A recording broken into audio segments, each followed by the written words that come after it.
প্রত্যেকটা মানুষের কিছু স্বপ্ন থাকে। ঠিক তেমনই আমি একটা স্বপ্ন দেখি। আমি জানি না কোনোদিন আমার এই স্বপ্ন পূর্ণ হবে কিনা। তবে আমি অনেক আগে থেকে এই স্বপ্নটা দেখি। সেটা হচ্ছে খুব নিরিবিলি একটা জায়গায় আমার একটা বাড়ি হবে। সেই বাড়িটার পাশে বিশাল বড় একটা পুকুর থাকবে। আর বাড়ির চারপাশ শুধু ফাঁকা জায়গা থাকবে। ধানের জমি, গমের জমি, বিভিন্ন ধরনের ফসলের চাষ হবে। সবুজ আর সবুজ শুধু ঘর থেকে বের হলে দেখা যাবে। হোক সেটা টিনের ঘর, কোনো সমস্যা নেই। আর সেই টিনের ঘরের বারান্দায় বসে আমি এক কাপ চা খাবো। আর টুপ টুপ করে বৃষ্টি পড়বে, সেই বৃষ্টির শব্দ শুনবো। পুকুরে মাছের চাষ হবে, জেলেরা মাছ ধরবে, আমি সেই মাছের ওখানে বসে থাকবো। সেই টাটকা মাছ কেটে কুটে রান্না করে খাবো। আর বাড়ির চারপাশে বিভিন্ন রকম ফলের ফুলের শুধু গাছ আর গাছ থাকবে। সেখান থেকে আমি নিজের হাতে ফল পেড়ে খাবো, ফুলের সুবাস নিব।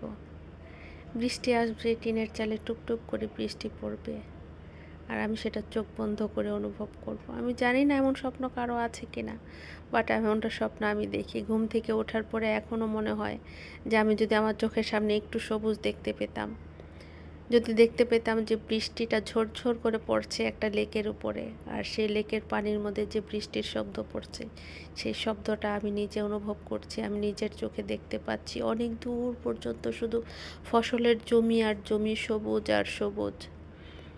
আর হয়তো বা বারান্দাটার মধ্যে কিছু গাছ থাকবে, আর আমি সেই বারান্দায় বসে এক কাপ চা খাবো। যখন মন খারাপ হবে স্মৃতিচারণ করব। হয়তো অতীতের কথা ভাববো, হয়তো ভবিষ্যতের কথা ভাববো, হয়তো বা মৃত্যুর পরে আমার সাথে কি হবে সেটা নিয়ে ভাববো। আমি জানি না এমন স্বপ্ন কেউ কখনো দেখে কিনা, আর এটা অবাস্তব কিনা, আদৌ কোনো দিন আমার এই স্বপ্ন পূর্ণ হবে কিনা। কিন্তু সত্যি কথা, আমি ভীষণ স্বপ্ন দেখি। আমি ভীষণ গ্রাম ভালোবাসি। আমার মন পড়ে আছে সেই গ্রামে। আমার মনে হয় আমি কখন সেই গ্রামে ছুটে যাব, কখন আমার সেই স্বপ্নের বাড়িতে চলে যাব। আমি জানি না এরকম বাড়ি আমার দ্বারা কখনোই করা সম্ভব হবে কিনা, আদৌ আমার কখনো গ্রামে থাকা হবে কিনা। কিন্তু আমি স্বপ্ন দেখি। ওই যে বলেন, আমার স্বপ্ন পূরণ হোক বা না হোক, জেগে জেগেই দেখবো, ঘুমিয়ে ঘুমিয়ে দেখবো, স্বপ্ন দেখবো, স্বপ্ন দেখে দিন কাটাবো। পূর্ণ করার মালিক তো আল্লাহ, তাই না? হয়তো বা কোনো একদিন পূর্ণ হলে হতেও পারে, তাই না? স্বপ্ন তো দেখতে হবে। আপনি যদি স্বপ্নই না দেখেন, সেই স্বপ্নটা পূরণ হয় কি করে বলেন? আর যাই হোক, ঈদের পরে আসলে মাংস খেতে খেতে কিন্তু সবাই বিরক্ত, তাই খুবই হালকা পাতলা সিম্পল কিছু রান্না করে নিলাম। এখানে কাচকি মাছ রান্না করছি, পটল ভাজা করছি, করলা ভাজা করছি, আর ভাত বসিয়েছি।